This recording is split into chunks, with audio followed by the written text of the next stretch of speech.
Can you tell me who you were growing up and the story Ah, that led to before you getting diagnosed with cancer? yes. So I was a very I had contrast when I was a child. So I was very outgoing. I was active. I was, the captain of my school a couple of times in the house, and very, very like deep into activities and sports and everything.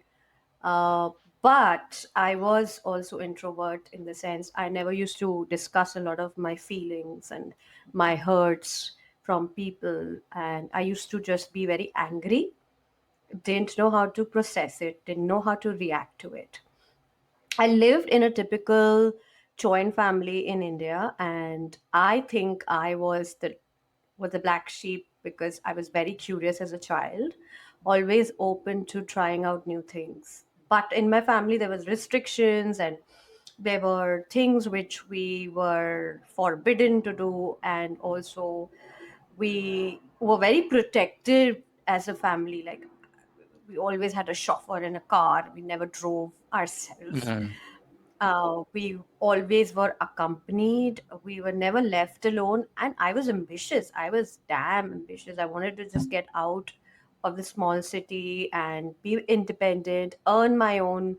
Uh, I had goals. I was independent. I wanted to become independent, and that's why I think I was a rebel when I was a teenager. I didn't listen to my parents a lot. Also, if I would say I used to fall sick a lot, though I was active, though I was slim and not very fat as a child. But I had severe acne. Like my whole face as a Mm-hmm. teenager was filled with acne. I mean, you can't even notice now, but that was severe. I had 2, 3 bouts of terrible malaria and dengue when I was a child. Mm-hmm. Plus, I had gut issues. I was always sensitive to milk. But coming from a vegetarian background, we thought that milk is a protein and I cannot avoid it. So Mm-hmm. I had to consume. That was the mindset. So my gut had issues. I also had running nose, asthma. I used to deal with all these things, but as when you're a child, you want to just go out and play and just like have so much energy as well. But internally, I was weak. Emotionally, I was a wreck, and there was something which I was not expressing, which now, of course, I'm dealing with, and now I'm much more better. But I was not expressive in my feelings. So that all, that's like the manifestation of, I would say, your childhood is one of the manifestation of the diseases you might get, or any other challenge in your life starts from the root cause. When you see your childhood, when you grow up, when you see those things, then it led me to, of course, come to a big city, pursue my goals, get married, etc. And then during the divorce, we thought we'll live a happy life, Wait, but so we didn't. But one you of got married and I got divorced. divorced. Yeah. So, So the during the divorce, oh yes. wait, before. Wait, talk to the microphone like that because when you were like further back, Okay. I couldn't really. Yeah, like Okay. that. Like be like that close. All right. But so before that, so you were still living in India, you were a sickly kid, and how did you get to America? I got to America because my parents moved here long, long, long time back. But because I was married in India, I decided to, and I was a fashion designer. I was very well accomplished fashion designer back then, and I had my own label and my own thing. So, I used to visit, but not like really wanting to move here because I had a family. So, after the divorce, I during the divorce, I got diagnosed with Hodgkin's lymphoma, which is a form of cancer. That was a journey which we'll discuss, but I'll just get back to it. And after cancer happened, then I got well, and then I started to my papers, like my dad had to again submit the papers because now I'm divorced, so I was dependent. So the whole process start again of getting me a green card, and then pandemic happened. Oh, this So was then kind of after the recent, huh? pandemic, yeah, then after the pandemic, I got my green card and I started to, but in that phase of moving and being a fashion designer after cancer, I changed my profession and started to move towards holistic coaching, uh, getting myself all the credentials of being a nutritionist and holistic health coach and cancer coach. So that led me to start my own wellness company. And I was pretty happy with it. Started working with people. And then, yes, so 2 years back, I got my green card and I decided to move to US. Why did you decide to stop doing fashion? Was it purely based off the fact that you had cancer and you wanted to help people in similar situations, or was it something you just fell in love with or were passionate about?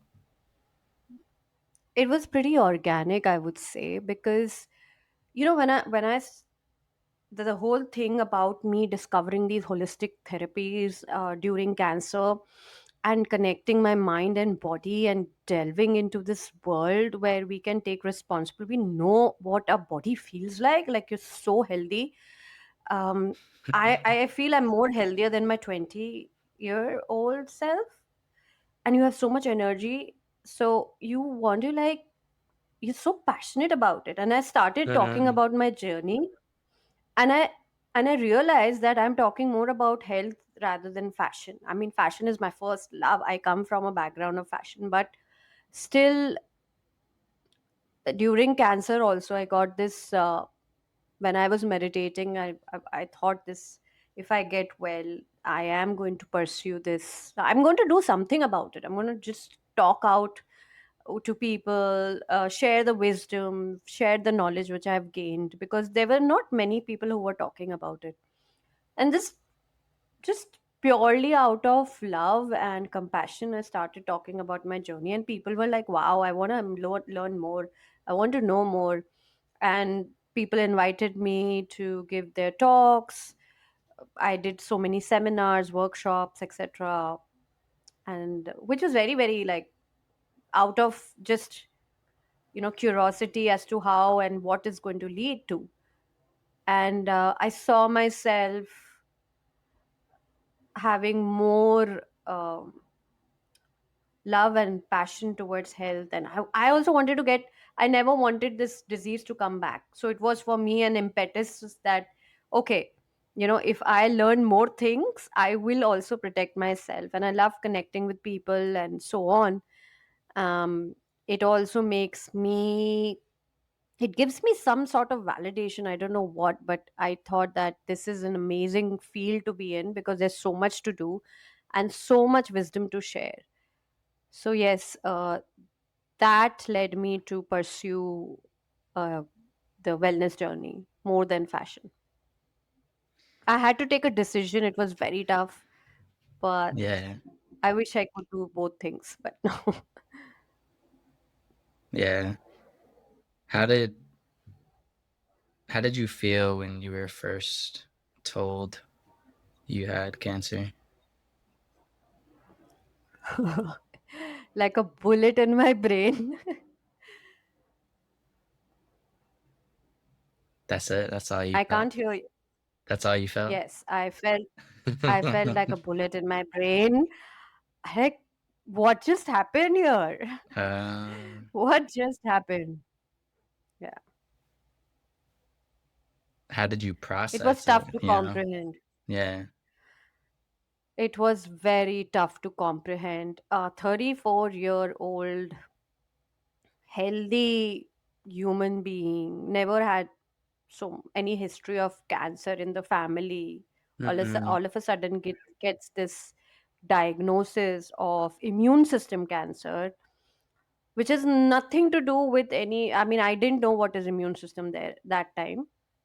I'm talking way about 2016. After COVID, everybody knows about immune system and immunity, but I didn't know what the heck it is. So it was very difficult for me to accept the fact that something can happen. I thought I'm immortal because I am a vegetarian, and I don't smoke or drink as much, and I go and I exercise. So how can I get cancer? Like my ego self was talking, how can I get cancer? Mhm. This is not. I wished and I hoped and I prayed that this is somebody else's report. It's like, no, no, no, this is not my report. But then, yeah, reality starts to set in, and it, it was as if I'm living in a dream. Everything is happening, like the doctor's appointments, and I didn't know what to do. And I all of a sudden, it was a very shocking event in my life. And you battled cancer for how long? So I got diagnosed in 2016, and luckily for me, my cancer was resolved in 2017. Oh, 1 year. Yes. And was there anything specific that you were doing to fight it? Yeah, I was doing so many things. First of all, I would say that when you get this diagnosis, the first thing you want to do is you go to the Google and you kind of understand, right? That's your first solace, you could Mm, say. And you get the statistics.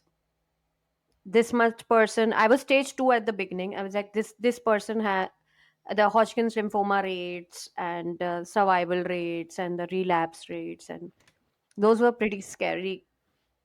But also I understood that cancer is so very different for each and every person. It's biodynamic and it's bio individual, so not necessarily what the statistics show is all right.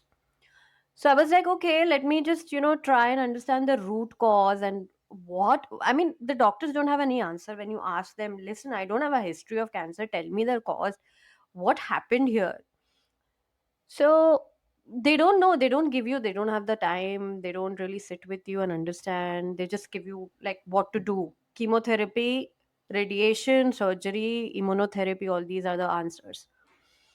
I was not, as I was curious always, I'm like, okay, I want to understand, because if I have to go through this path, I don't want cancer to come back again. mm, What do I do?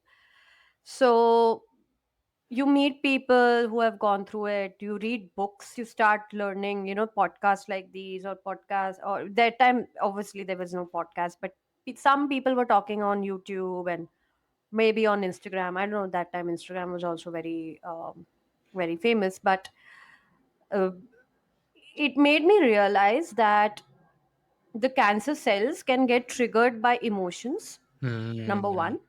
Number two, there is always a root cause. Look inside your health conditions, like, say, for example, what are your other vitals looking like? My vitamin D was the lowest that time.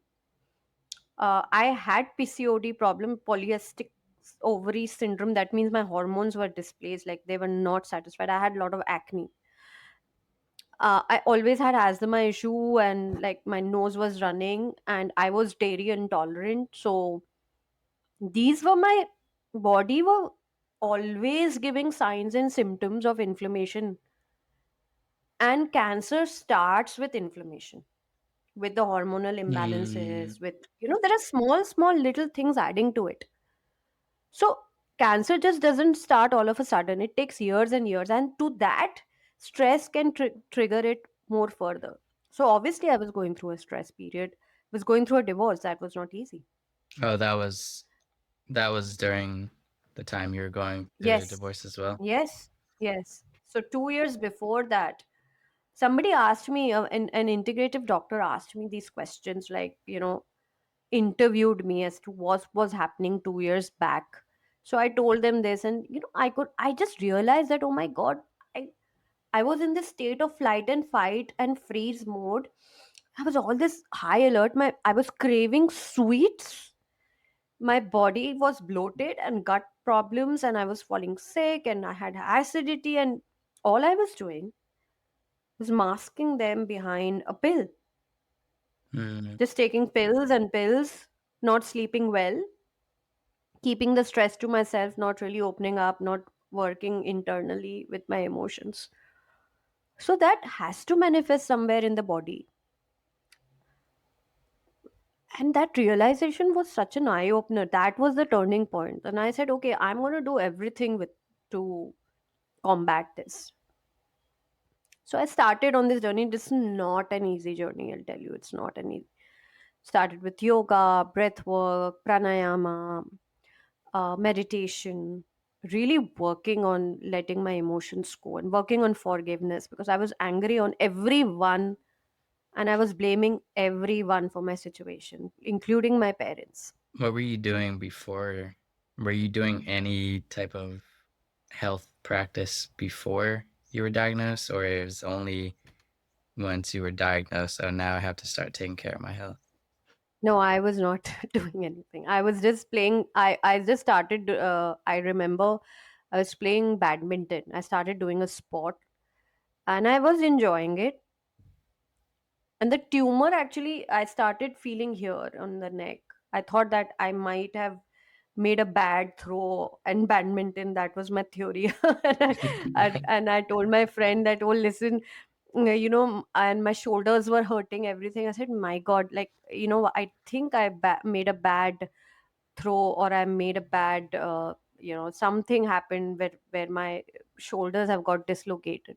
So then they told me that go to an x-ray specialist, get your x-ray done. That's how they found, oh, there's something wrong in there's some bacterial, or it can be TB, tuberculosis. Mm. So that was my theory, but I was really not doing anything else. So Nothing. cancer was kind of the impetus for you to start taking care of your health.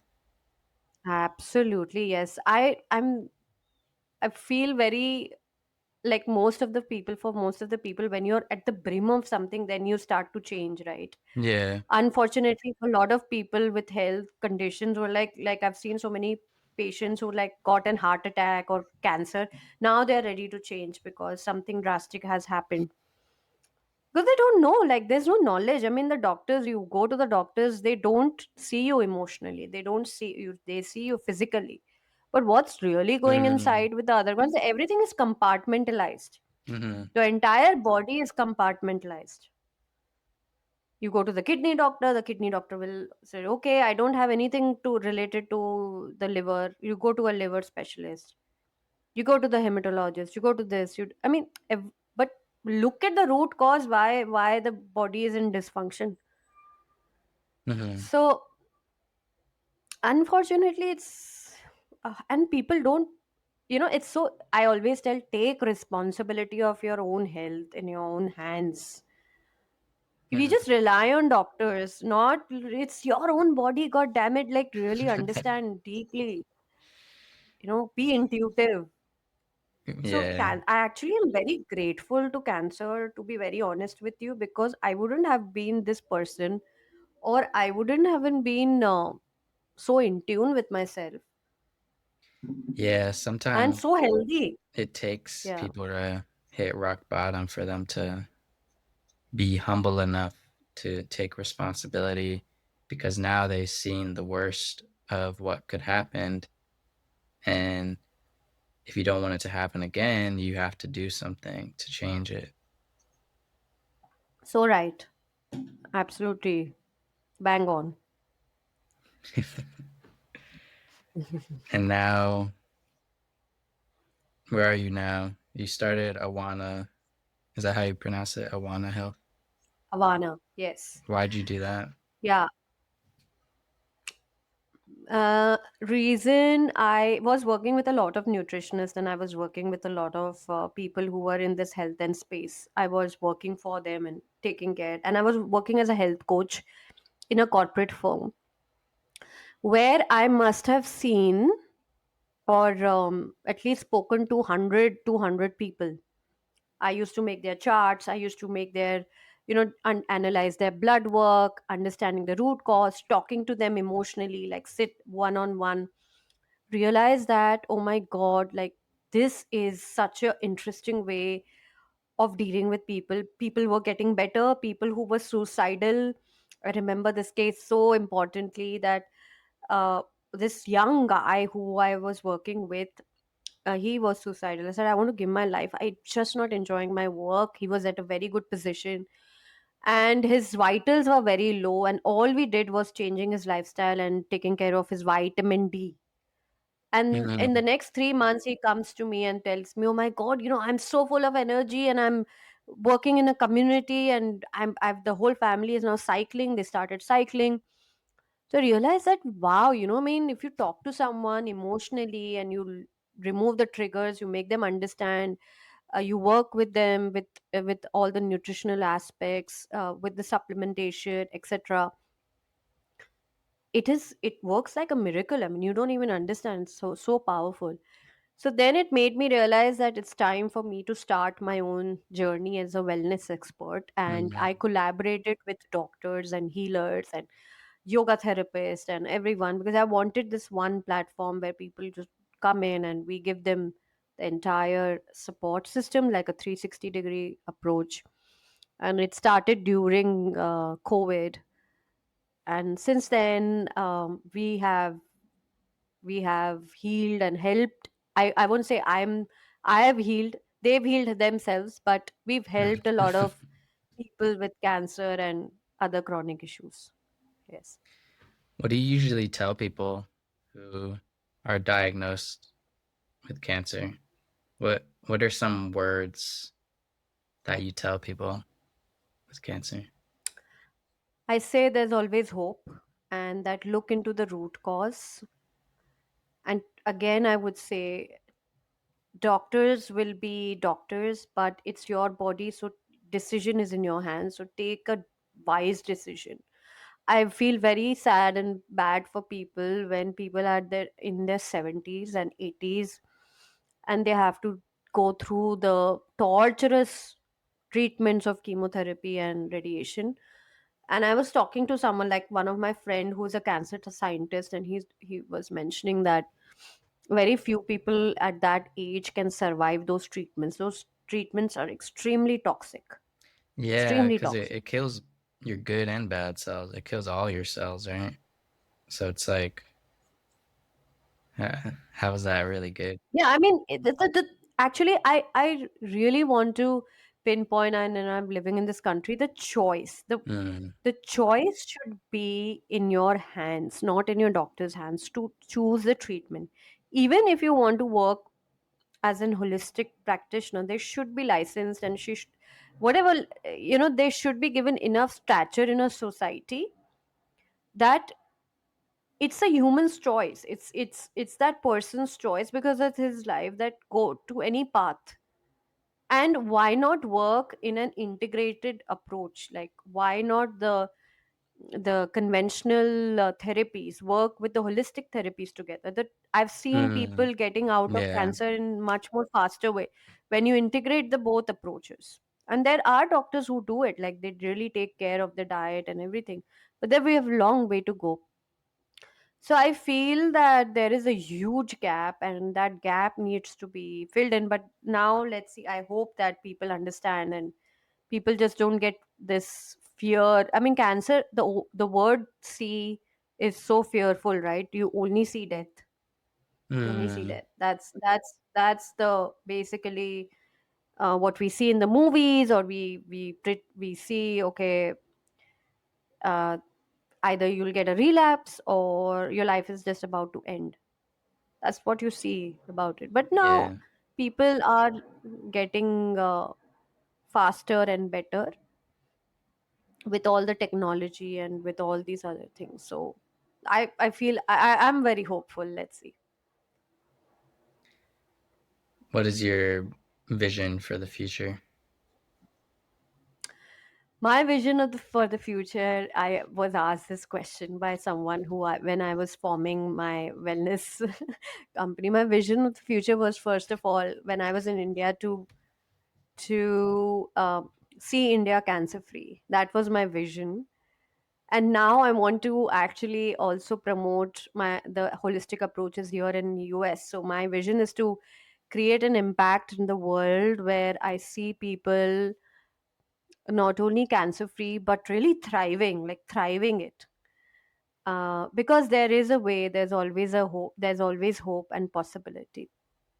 So, but for that we need to go backwards. Like we need to educate our children.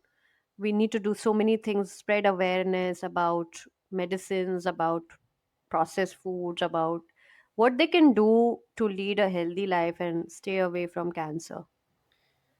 What does your daily self care Care routine. routine look like? Yeah. Yes, I love that question.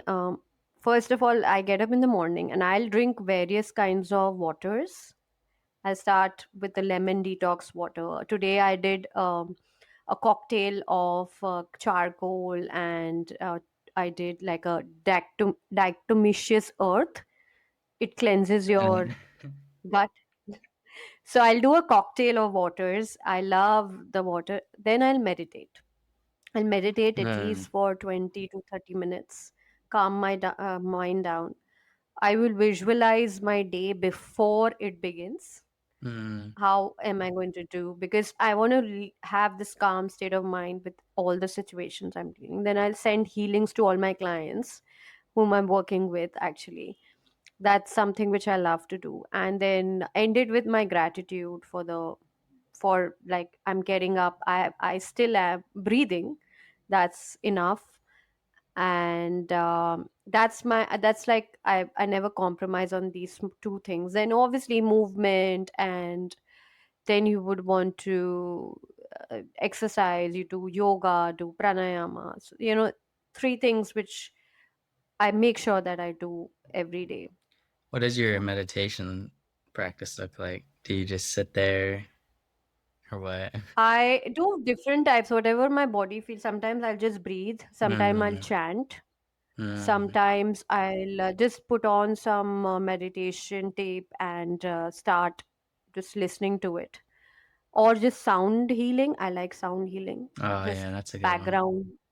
Yeah. So different types of meditations. And obviously, once you're initiated, once you are into these realms, there are different, like, you want to um, first go into the repetition of words. If, like, if you want to chant om, you know uma, that's sound vibration. Close your eyes and listen to the resonance of those sounds, and try and internally look into your third eye and stuff like that. So there's so many things you can do. It depends, like, what I feel like. I am very intuitive, so I'll sit up and see, okay, what am I feeling, what is my body Mm. and the mind and the soul needs at that point of time. So there's no one answer to that. And your diet, what's your diet look like? Oh, my diet, yes. So I will always start with something, either a fruit with some almond butter, or then I will have a smoothie with flax seeds and mushroom, like Are you mushroom still powder, rishi vegetarian? mushroom. Yeah, I'm a vegan now. I'm a Oh, you're vegan. vegan. I'm vegan, yes. I always ask I turned vegans, vegan. how do you get enough Yeah, protein? that's such a myth about How do you get it. it? I'd have to eat a bunch of beans or something. Yeah, you have to be mindful. Tofu is a great option. Pulse is a great option. I also love mushrooms, and I love all eating greens. Every green has protein, by the way. So you want to do like, you need to know your nutritional value and what is your physical activity, such as like if you're a heavy weightlifter, then according to your body weight you want to add those kind of proteins. If you're just doing yoga, or if you're just not like working that much, then I mean, everybody has different protein intake. What? And I'll tell you one Yeah. important thing is that the proteins need to break into aminos. That's so important. If you're Yeah. just consuming protein and it is not breaking down properly, that doesn't make sense. What made you decide to go full vegan? I was already vegetarian, and I heard that dairy has something called casein while researching with cancer, which is toxic, and it is also carcinogenic. That means cancer causing. Really? So I Casein? was like, oh my god, casein. It's a protein. That, yeah, I know it's a slow digesting protein found Yeah. in milk, but I didn't know it Yes. was cancer causing. It is carcinogenic. Yes. Really? And again, I'll tell you, I had acne problems and hormonal problem, the PCOD problem. Hmm. So that means my hormones were not balanced. The estrogen, I was a estrogen dominant person. So then you go back to your root cause and understand where the dairy is coming from. It's coming from the cows which are fed with, or they're injected with hormones. They are given this injection full of hormones so that they can give more milk, and Well, you ingest that kind of if you're milk. not um, drinking organic milk, But still, or the hormones of the cows, there is a reason why the cow, when does the cow give milk? Tell me. No, tell me. I don't know. They are feeding their So babies. the cow gives the milk naturally when it's lactating. Mhm, Why does it lactate? Because it's just given birth. mhm, That milk is supposed to be consumed by the infant, the mhm, calf. And those have something called the growth hormones, which is supposedly to be digested with for the calf. Now, when you see a human baby and when you see a calf, the calf grows quickly, right? mhm. It grows taller in couple of months. But for a human, how long does the baby take to grow up? Couple of years. So you are taking those extra hormones Mm, from the cows, which is supposed to be given to the calf, not to the human. So no matter, this is a myth, no matter you drink organic, no matter you drink whatever grass fed, organic, whatever milk you are drinking, A2, you are taking those oh, hormones. the hormones And that by they the way, produce, yeah. I don't want to gross you out, Mhm, but the cow's milk, when you really pump the cow's milk, there is mucus, there is pus, there is blood coming in that, if it's not done properly. And whatever it's pasteurized, the some bacterial will be there, and you're taking it. mm, So, and now there is this contradiction that, oh, I'm not lactose intolerant. I've seen it my reports and stuff like that. So, but the logic is here that a human's milk is supposed to be for human baby, and a cow, an animal's milk is supposed to be for animals. mhm. So when I understood that concept, I said, okay, let me try. Because for see, remember, I was a vegetarian. For me, milk was my god. Like I I I mean, I used to drink 3 glasses of milk a day. Yeah, it's hard to get. That's one of the things for me is it's really hard to get enough protein.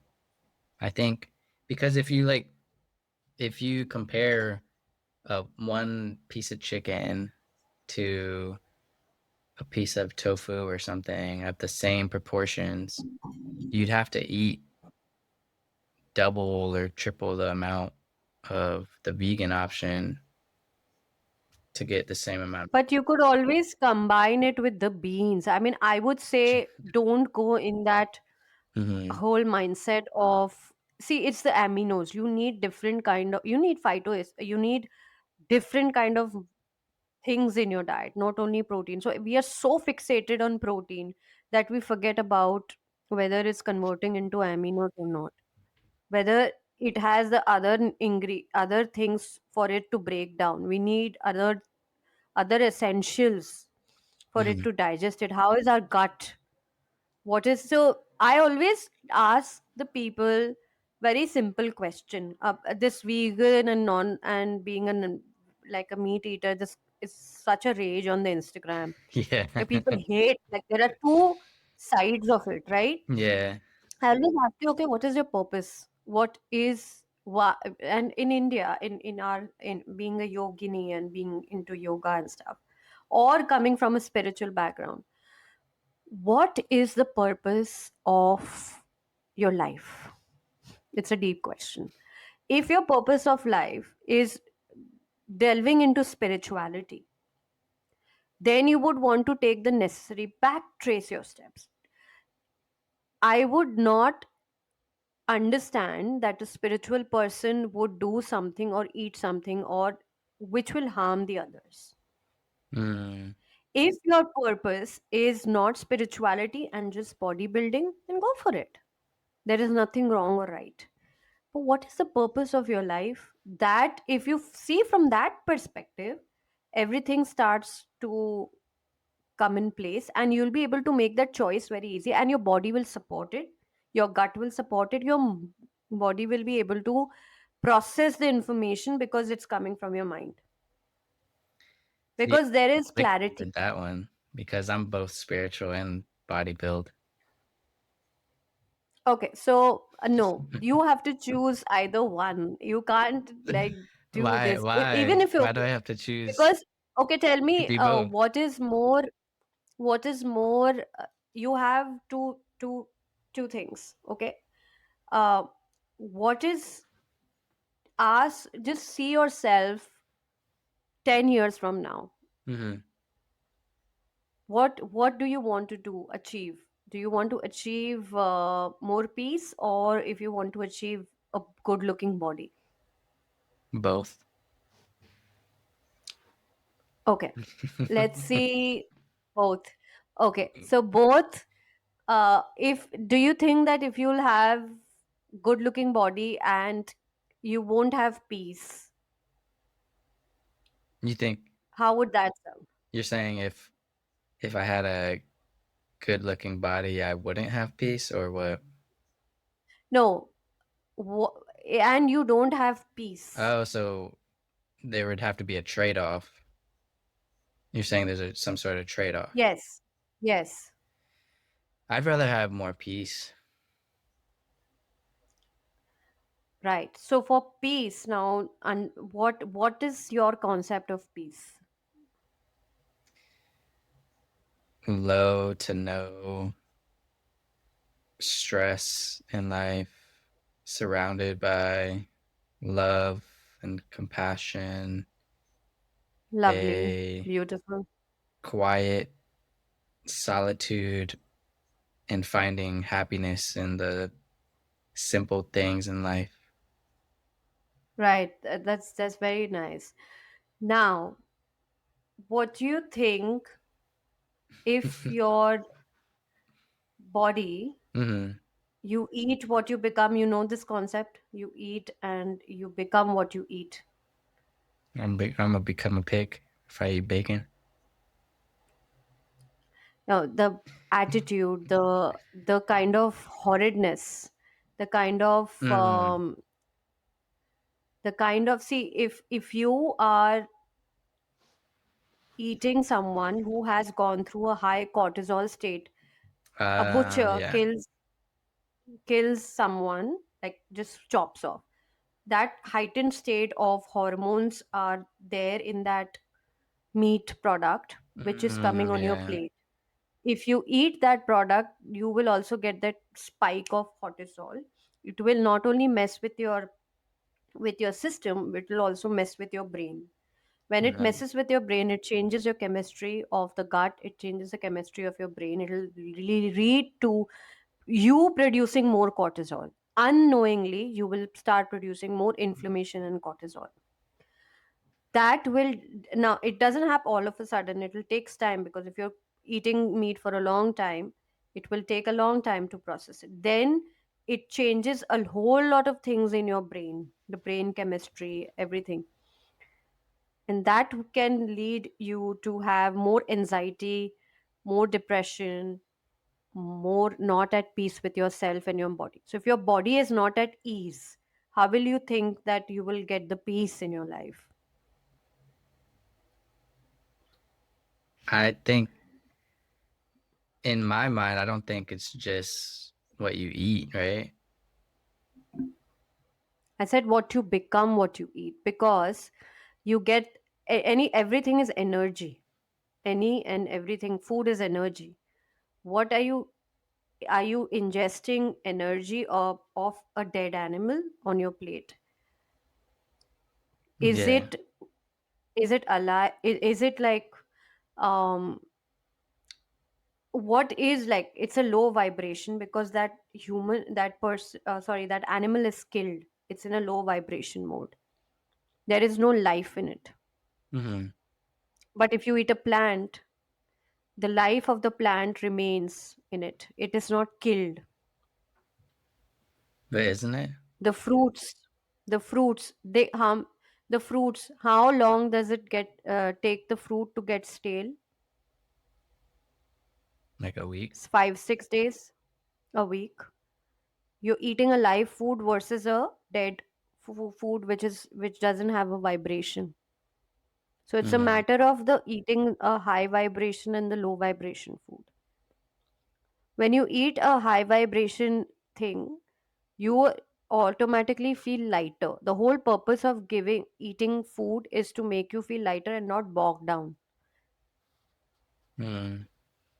When you get bogged down, when your digestive system is overloading, when it takes a long time to process the meat, we Hmm. all know, right? That it takes a long time to process it. There's no way.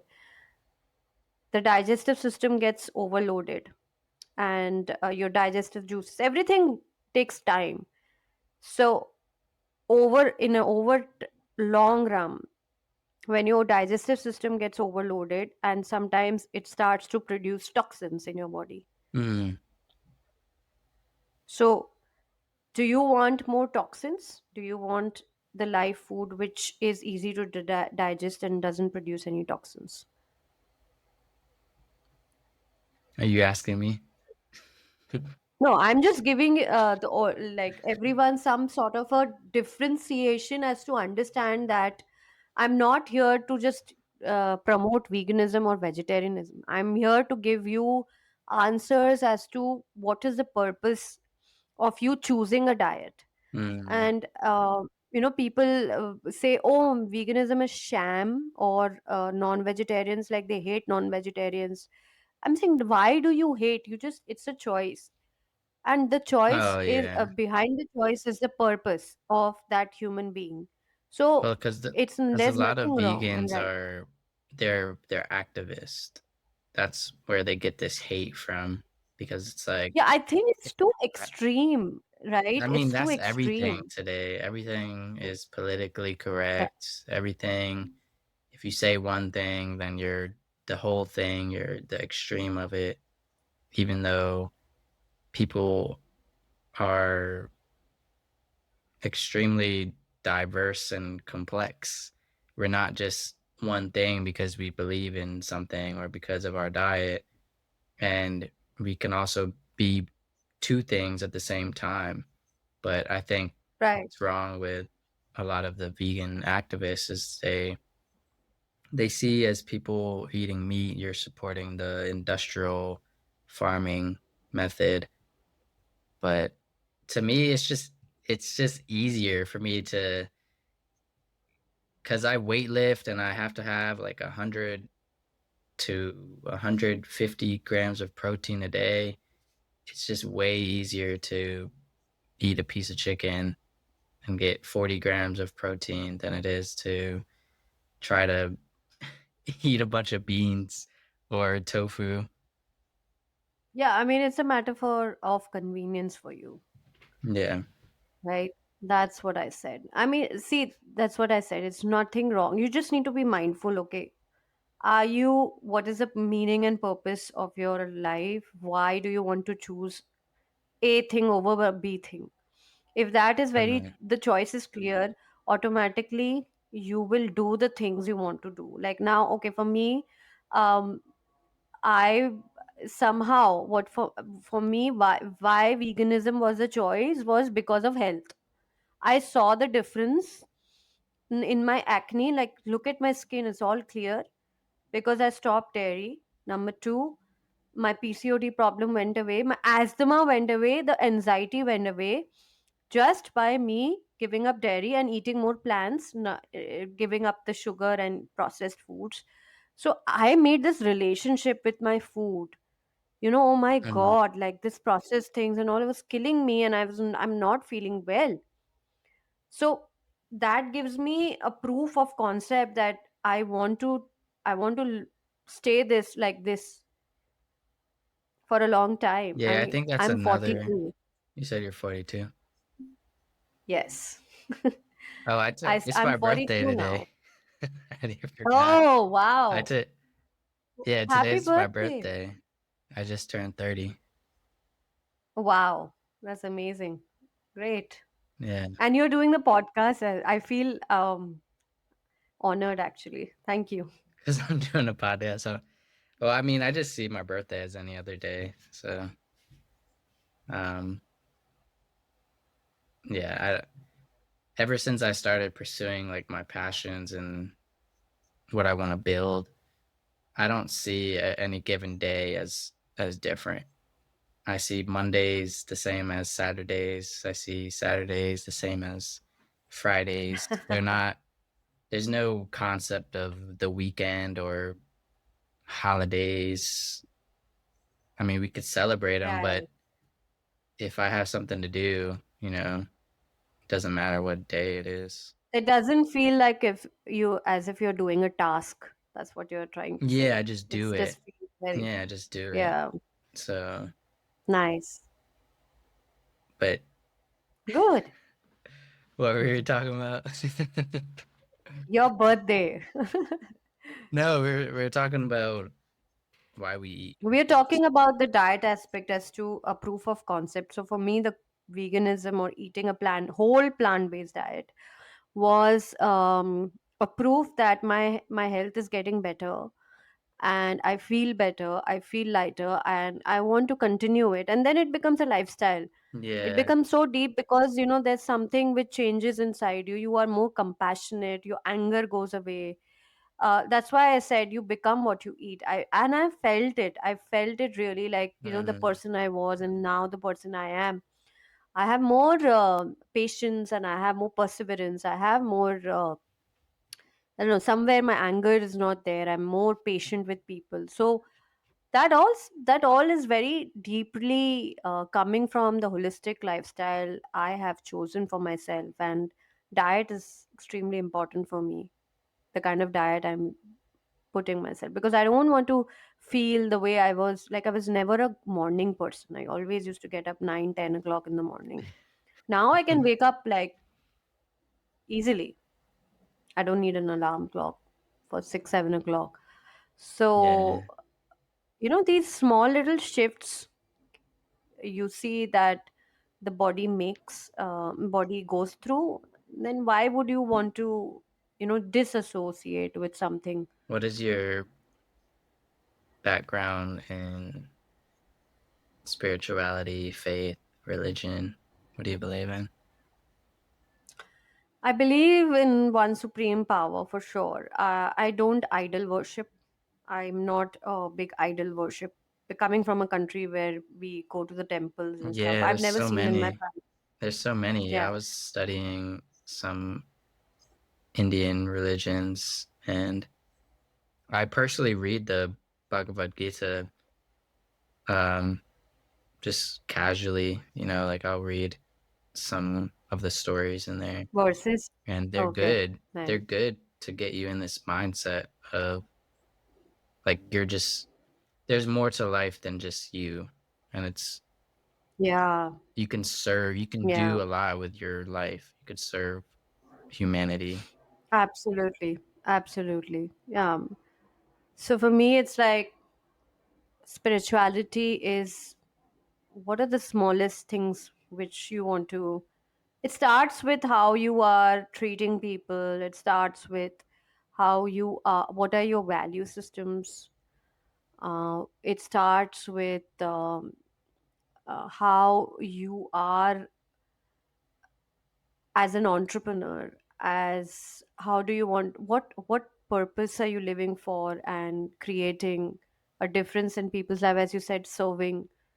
So for me, spirituality is in daily routine. Everything it can be looked into from a spiritual aspect. If you are angry on someone, why are you angry? I mean, that's something which is triggering you, and what are those triggers? Right. So you don't want to, like, I think everything we need to work on ourselves, rather than it's like an inward outward approach, that rather than an outward, like people like to blame others and situations. Hmm. I would rather sit with myself and understand, how did I create this situation? What was my part and role? What is in my story? Like, what is in my life story? Or what is someone doing in my film? Because I completely believe in destiny, and also believe that we create our own destinies. What does So destiny mean to you? if destiny for me means responsibility. Destiny for me means anything and everything which we want to create. Say, it can be abundance, it can be good health, it can be anything, it can be anything. And how do we create, how do we do our daily actions in accordance to that manifestation, Hmm. defines that destiny each and every day. And we are, if we are given a birth as a human being, Hmm. we have that power inside us to create new pathways and new destinies for us, because that's why we are the supreme living beings. Too deep? No. So you think destiny is something we create more so than. Yes. So see, I would say we can't, now we've given a birth. It's said that our karmas, we before even coming to this earth, we choose our parents, we choose Yeah. our siblings, Yeah, I've heard that. because yeah, because the things we've gone through, and to work on our karmas, to work on our things. It's in Hindu philosophy or in Hindu mythology, human birth. We come as in humans after 8.4 billion years. Hmm. That means we've been different species or for these many years. It can be insects to trees to birds to everything. Now those don't have a will, though they're just going towards, they don't have a free will, but humans have a free Yeah. will. So we can, uh, when the soul comes before, when chooses to be in any family or anybody, there's a soul contract, and they have their previous dues, and then they come into this world. So when you come into this world, you become conscious, you have this consciousness, and you have always choices in your life. Hmm. It's up to you to, for your soul to make a better choice. You know, if we have a choice to take a better path, we have the will. We are not Yeah. forced into it, we have the will, we always have that will. And if we That's the will which creates your destiny. That's the choice which can create a better destiny, or a destiny which is looks good on but can end up being bad for us. What do you tell somebody that doesn't know how to express themselves? uh that's a good one. I would say, okay, I'll give you some practical thing. If you can't express yourself like verbally, then you Hmm. express, just write down in a journal what your feelings are. What are you feeling right now? What is something you want to change at this moment? Sometimes people don't understand what they're going through, such a situation. So what is something, two or three things you want to change right now, right? And just taking a deep breath in and relaxing into your body and just feeling your body. Okay, where is that? Some people feel constructed, some people feel tightness, some feel, where is in your body you're feeling that tightness or that soreness? And try and go deep. Okay, I'm feeling angry, or I'm feeling exhausted. What is the feeling? So I think those in tuning feelings, when you start developing, you can start expressing yourself in a much better fashion. And writing is also one of the most creative ways of expressing. Okay, I'm feeling this. This has caused this.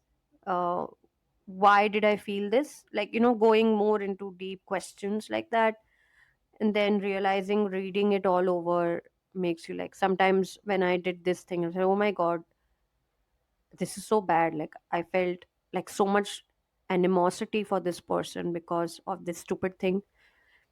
So reflecting back, but it's like, okay, whatever, don't judge yourself. It's okay. Just write whatever you feel at that moment and let it just go away from your body. And how do you deal with criticism? One of my very interesting mentor had told me that any feedback is a good feedback. Hmm. And that stayed with me and it still stays with me. So whenever somebody gives me a feedback, even if it's like a bad feedback, I said, okay, what can I learn from it and how can I apply it? Whether it's true for me or not, and if it's something which I can correct, well and good. Otherwise, I just leave it there as Because it is. I sometimes, don't analyze it. yeah, because sometimes people online, especially online, they can be Oh, hateful. they can be brutal. Yeah. So Yes. I just wanted to know what, like, how would you go about dealing with that from this perspective? I do. I can understand, those hateful comments and all. I've also faced it a lot, and it does affect your mental well-being. But then, you're giving the other person your the power. Hmm. So for me to deal with is that it's okay. They're coming through a space from a space where um, maybe they've gone through something, or they don't. They're not in your. They don't really understand. So it's okay. Just let them go. Hmm. That's how, I mean, you can't just hold on to everybody's comments, right? It'll just Yeah, backfire especially if you. you have a big platform. I could only Yeah, imagine like the big influencers out there dealing with so much good and bad comments.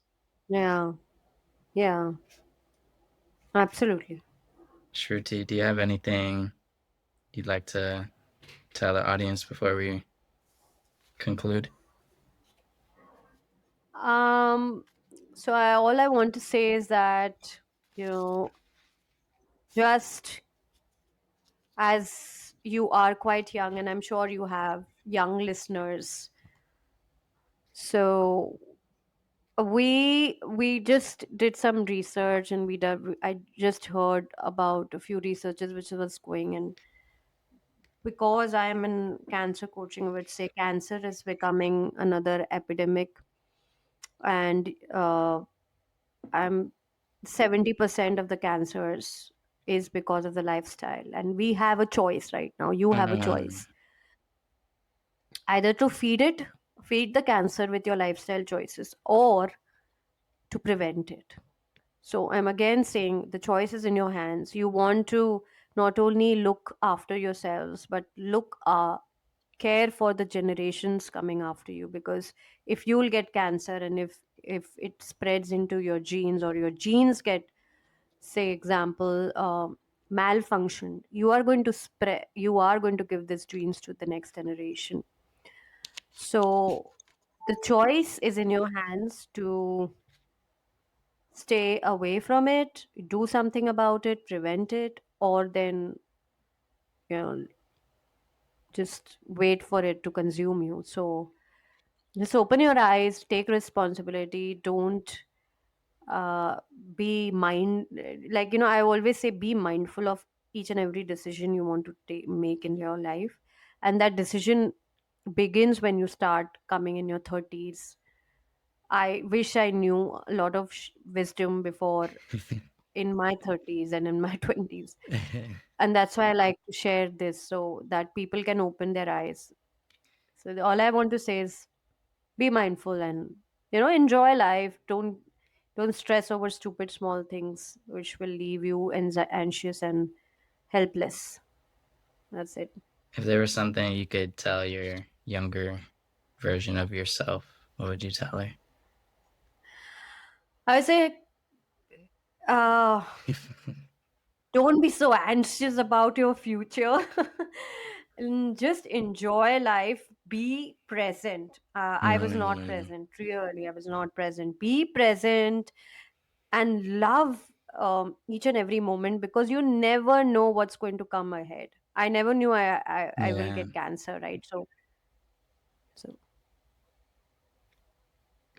that's good.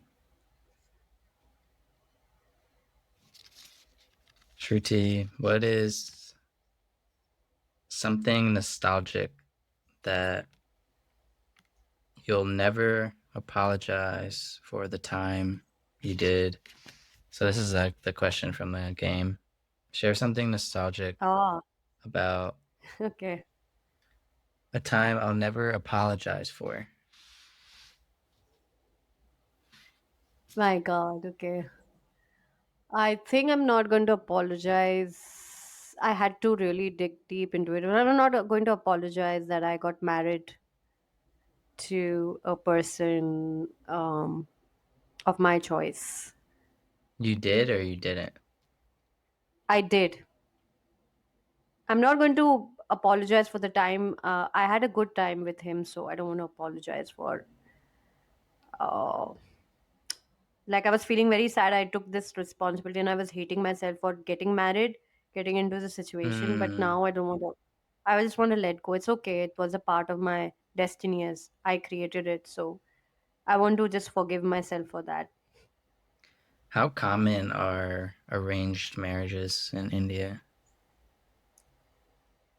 They're pretty much in our culture, but now everybody is moving to love marriages. So I would not say You it's said like it's love 50-50. marriages?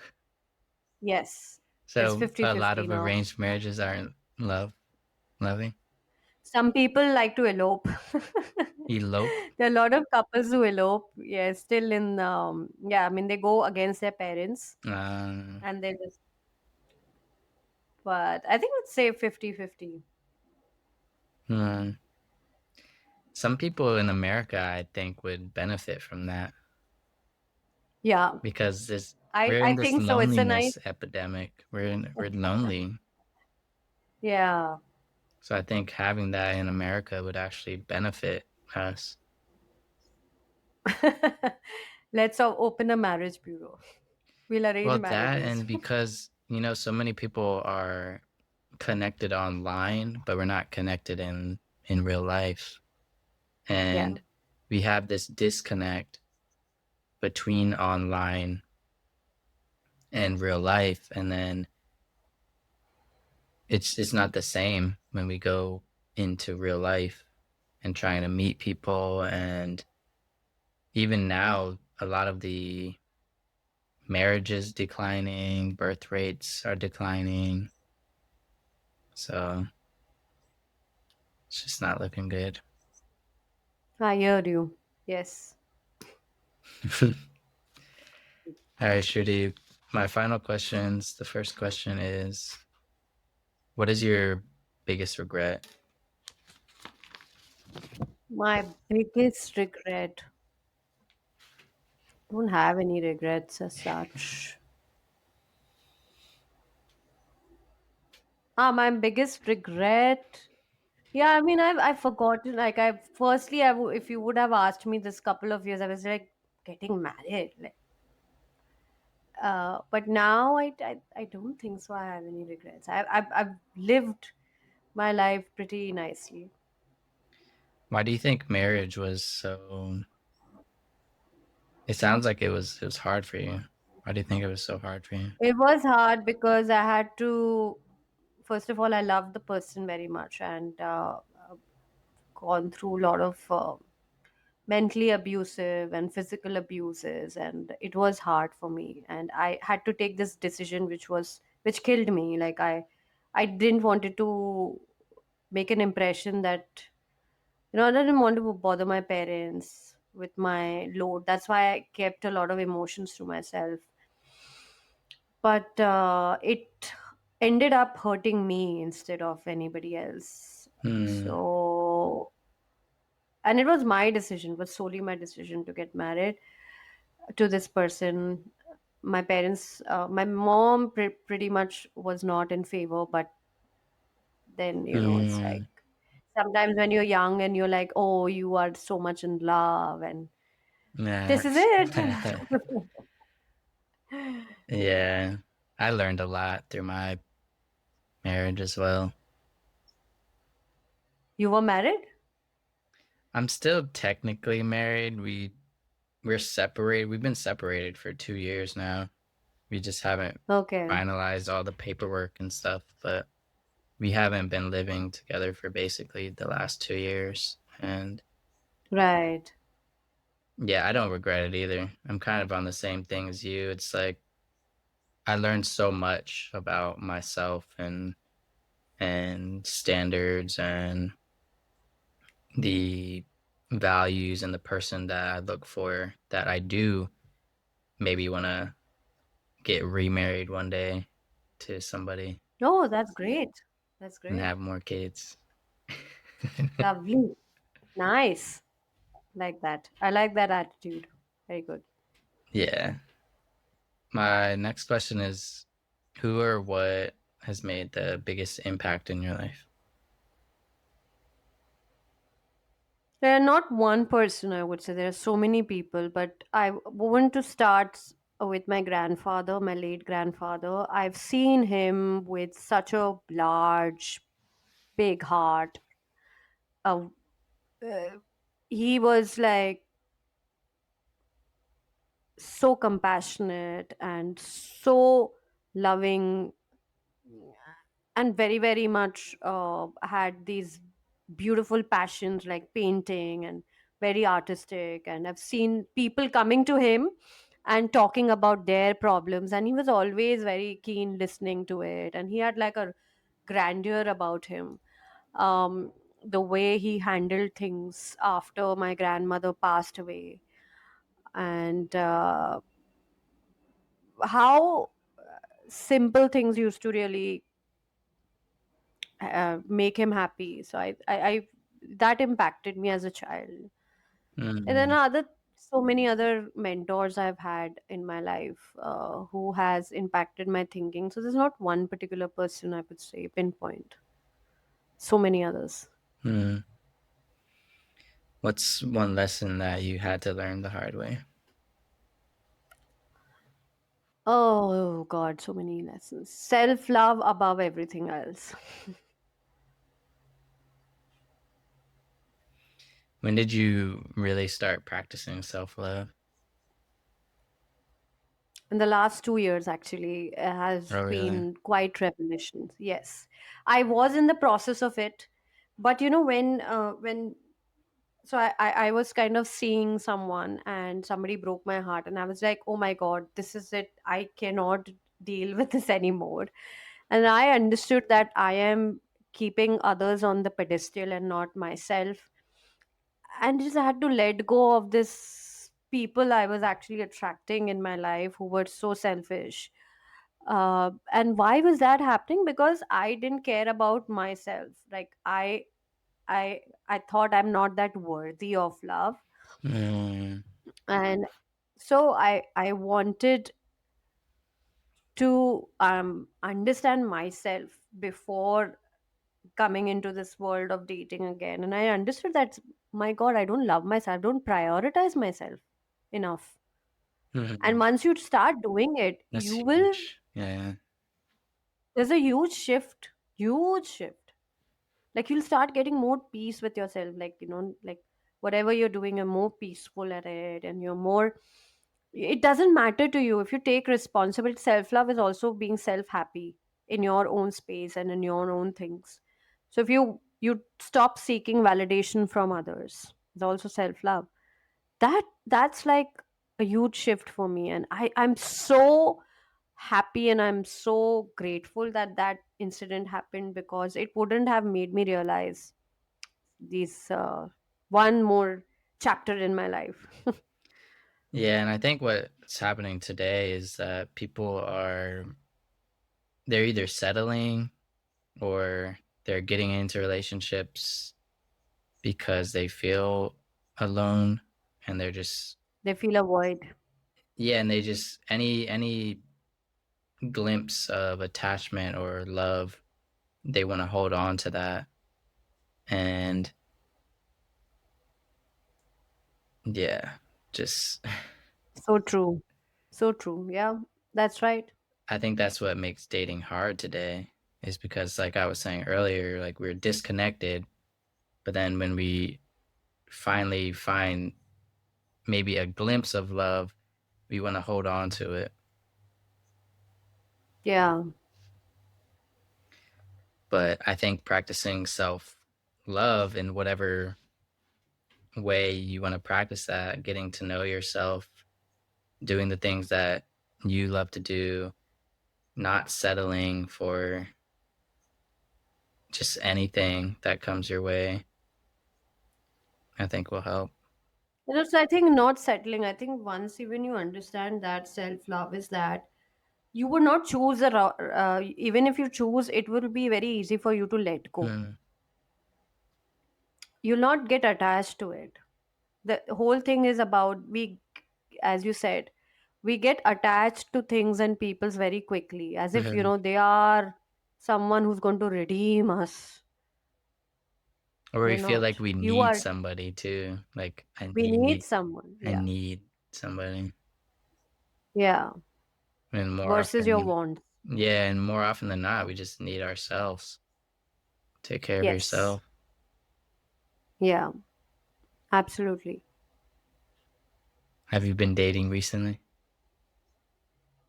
No, I've been so busy. I've been so busy working on my speaking journey. Plus, Hmm. my work is expanding here in US, and I'm working with so many people. I'm just loving it. I'm so happy to be a part of other people's healing journey, doing courses and stuff. So right now I am in a space where I'm right now very satisfied and happy, and of course I'll start in couple of months. If right now I wanted to really focus on my work and my new learnings, Hmm. but soon. Yeah, I think that's another component to it. When you start to practice self love and start doing things that you love, you might find somebody that is on a similar path to you and shares similar values that you just eventually meet and Yeah, something like that. absolutely. Hoping that we both find our mate soon. Yeah, nobody wants to die alone, honestly. Absolutely not. Absolutely not. What would you want to experience in life if you had all the time and all the money in the world? Wow. I won't actually really want to go to all these blue zones. Oh You know what are yeah, blue zones? That yeah, people, right? And I want to really experience living their culture and how they're living and really learn from the people. yeah. What Same. are they doing to maintain their lifestyle and healthy living, and just travel around and want to impact people as much as possible with the right and true wisdom about really finding themselves, and create this ecosystem where they can connect with the right people, right guides for health, and bring this world of integrative and the conventional word a bit more closer. Hmm. You know, how I can bridge the gap between that with all the money I can, uh, get into analysis and research about holistic practices. Like, if you know that a lot of money is spent on researching on how to um, on the medical world, like this is like how you treat the medicines, and it's all basically especially with the prevention thing, there is Yeah. no much of research going on. So definitely want to deep dive and tell people, because most of the people are very analytical, they will believe in researches. So not much research is done into the holistic practices, so definitely would want to uh that will be my mission to do. So you would travel the world, explore the blue zones, do some research, more research based off statistics and analytics, and show that to the world. Absolutely. I love that. I was gonna say that I know one of the big aspects in one of the blue zones for Japan is this concept of, you probably heard of it, ikigai, Yeah. where Yes. you combine what you love with what the world does or what the world needs, how you can make a living out of it, what you're good at, Yeah. and then you combine all of this into what you're passionate about, having a mission and purpose in life. And when you combine all of these aspects, that's one component into living a longer, healthier life. Yeah. Because what I completely happens, believe you.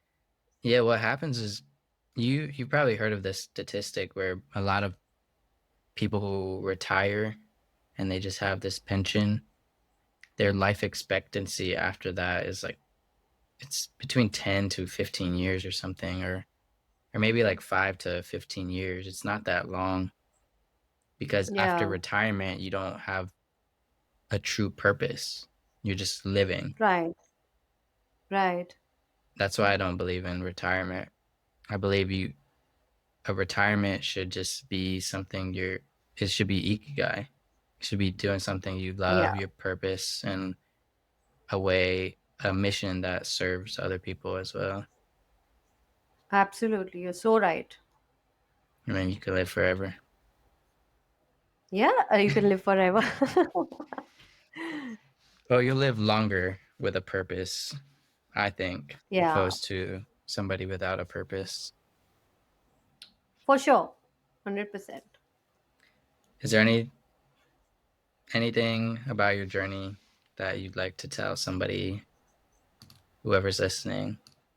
I think I would, if you have a family member who has cancer, and if you are young and you want to prevent cancer, is just please take your blood test, check your vitals, vitamin D, B12, ESR, CRP, twice a year. Check for if how your liver is functioning, kidney is functioning, and do like a daily, if even if you are like traveling, or if you have a very hectic lifestyle, do two or three things in a day to have more antioxidants in your diet, because pollution is environment, outer environment you cannot control, but what you can control is your inner environment. So Mm-hmm. with right diet, Connecting with nature, sunlight, and eating the right density of nutrient foods will help you not only live a longer but a good quality of life. I support that. Is there any where you want people to go check you out?